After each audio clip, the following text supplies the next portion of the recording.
أعوذ بالله من الشيطان الرجيم بسم الله الرحمن الرحيم نحمده ونستعينه ونستغفره ونؤمن به ونتوكل عليه ونعوذ بالله من شرور أنفسنا ومن سيئات أعمالنا. معزز سامعین کرام، بزرگان دین، عزیزان ملت، میرے محترم بزرگوں اور دوستوں اور دینی بھائیوں، جیسا کہ آپ جانتے ہیں بخوبی کہ اللہ تبارک و تعالیٰ کے یہ مقدس مہینہ چل رہا ہے، اور اس مقدس مہینے کا پہلا عشرہ بھی اس دار فانی کو الوداع کہہ چکا ہے. لیکن اس پہلے عشرے کے اندر جتنے لوگوں نے بھی اللہ تبارک و تعالیٰ کے دربار عالی کے اندر پہنچ کر کے تراویح جیسی مقدس نعمتوں سے اپنی زندگیوں کو مزین کیا اور قرآن کریم کی تلاوت سے اپنی زبان کو رطب اللسان رکھا، اور جس انسان نے مسجد کی چہار دیواری کو مضبوطی کے ساتھ پکڑے رکھا، یقیناً وہ قابل مبارکباد ہے. میرے محترم، آپ جانتے ہیں کہ رمضان جیسا مقدس مہینہ، یہ وہ مقدس مہینہ جس مقدس مہینے کی اللہ کے نبی جناب محمد رسول اللہ صلی اللہ علیہ وسلم کی اس دنیا کے اندر بعثت کے بعد پہلے آقا مدنی علیہ السلام کی اس امت کے اندر تقریباً مغرب کے بعد جیسے یہ انسان افطار کیا کرتے تھے، اور افطار کرنے کے بعد فوراً عشاء تک اتنا وقفہ ملتا تھا جو کہ فوراً عشاء کے بعد افطار کا وقت ختم ہو جاتا تھا، اور اس بیچ کے اندر جتنے بھی انسان کو کھانا پینا اور اپنے ازواجی اور اپنے دیگر کاموں کو انجام دینا ہوتا تھا جو انسانی ضروریات کی انسان کی زندگیوں کے سے وابستہ ہے، وہ کام انجام دے سکتا تھا. لیکن اس کے بعد جو ہی عشاء کا اذان ہوتا تھا، فوراً وہ تمام کی تمام چیزیں جو انسانوں کے اوپر لاگو ہو جاتا ہے وہ فوراً لاگو ہو جایا کرتا تھا. لیکن قربان جاؤ، ایک صحابی کے اوپر ایک صحابیہ رسول ہے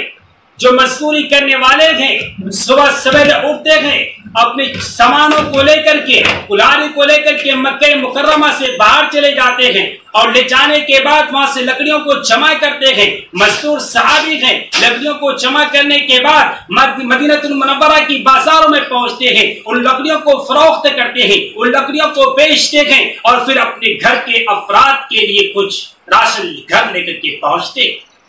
جب وہ صحابی رسول اس راشن کو لے کر کے اپنے گھر پہنچتے ہیں اور پہنچنے کے بعد اپنی بیوی سے آٹا چاول دال جب دیتے ہیں اور اپنے بیوی سے کہتے ہیں کہ آپ جب تک کھانا پکاؤ، بیوی کھانا پکاتی ہے. جو ہی کھانا پکنے کے بعد بیوی کہتی ہے کہ آپ اٹھ جائیے، کھانا تیار ہو چکا ہے، مغرب کی اذانیں ہو چکی ہے، آپ اپنی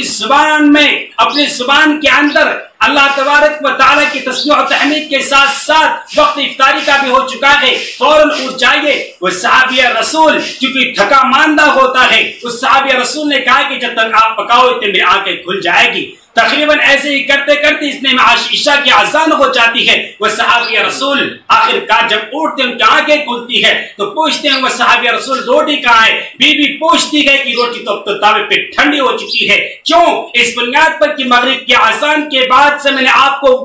اٹھاتا رہا، آپ سے کہتا رہا، اور بکا کی صدائیں بلند کرتا رہا کہ آپ اٹھ جائیے، وقت ہو چکا ہے، افطاری کا ہو چکا ہے، لیکن آپ نہیں اٹھے. فوراً عشاء کی اذان ہو چکا ہے، اب افطاری کا وقت ختم ہو چکا ہے.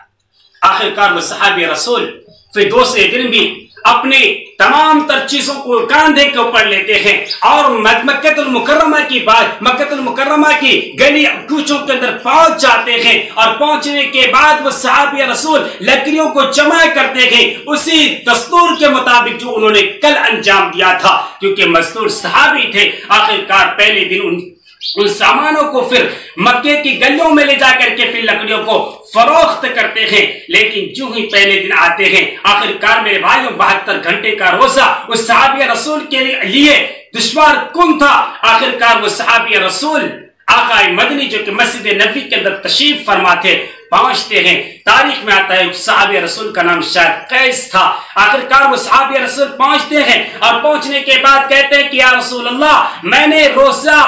رکھا ہے اور تقریباً میں نے سحری بھی نہیں کھائی ہے، لہٰذا میرے لیے کوئی ترمیم کی باتیں کہہ دیجئے یا کوئی فیصلہ تو کر دیجئے۔ اللہ کے نبی نے فرمایا کہ اس میں کوئی ترمیم نہیں ہو سکتی ہے۔ آپ نے کیوں نہیں کھایا تھا مغرب کے بعد فوراً افطار کر کے سحری کیوں نہیں کر لیا تھا؟ کہا کہ یا رسول اللہ میں مستور آدمی ہوں، مکے کی گلیوں میں جا کر کے لکڑیاں جمع کرتا ہوں اور بازاروں میں لے جا کر کس کو فروخت کرتا ہوں، اور فروخت کرنے کے بعد جو پیسے آتے ہیں اس کو اپنے گھر والوں کے لیے راشن لے کر کے جاتا ہوں، تاکہ میں اس وقت تھکا ماندہ تھا اور اس وقت میری آنکھیں لگی جس کی بنیاد پر میں سحری نہیں کر پایا۔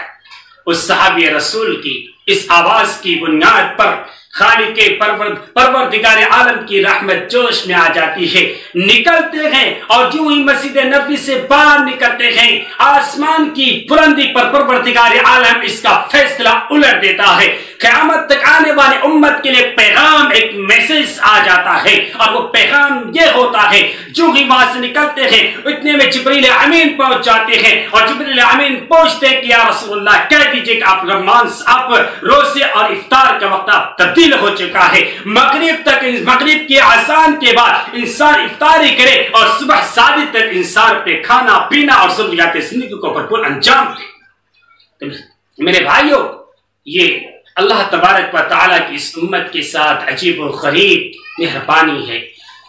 اللہ تبارک و تعالیٰ کی اس امت کے ساتھ کرم فرمائی گئے، رحم فرمائی گئے۔ اس لیے میرے بھائیوں ہمارے اور آپ کے اوپر ذمہ داری عائد ہوتا ہے کہ اس مقدس مہینے کی قدر کیجئے۔ یہ مقدس مہینہ خدا را نہ معلوم آئندہ سال ہمیں ملے گا بھی یا نہیں ملے گا، جو قرآن صاف اعلان کرتا ہے کل نفس ذائقۃ الموت، ہر انسان کو موت کا مزہ چکھنا ہے، اور آپ جانتے ہیں کہ موت کب انسان کو آ جائے یہ ہمیں اور آپ کو کسی کو پتہ نہیں ہے۔ خود اللہ تبارک و تعالیٰ نے اپنے حبیب، وہ حبیب جو آسمان کی بلندی کی طرف اگر چہرہ اٹھائے تو آسمان کو بلندی مل جائے، وہ نبی جو زمین کے اوپر اگر بیٹھے تو زمین کو سکون مل جائے، اور وہ نبی جو مشرق کی طرف چہرے کے کرے تو خدا کی قسم مشرق کو اور مغرب کو بلندی اور کشادگی مل جائے۔ ہاں مجھے کہنے دیجئے وہ محبوب کائنات جو ہاں کرے تو چیزیں حلال ہو جائے۔ ارے کہنے دیجئے میرے امت مسلمہ کے ماننے والوں، کہنے دیجئے خدا کی قسم وہ نبی اگر نہ کرے تو چیزیں حرام ہو جائے۔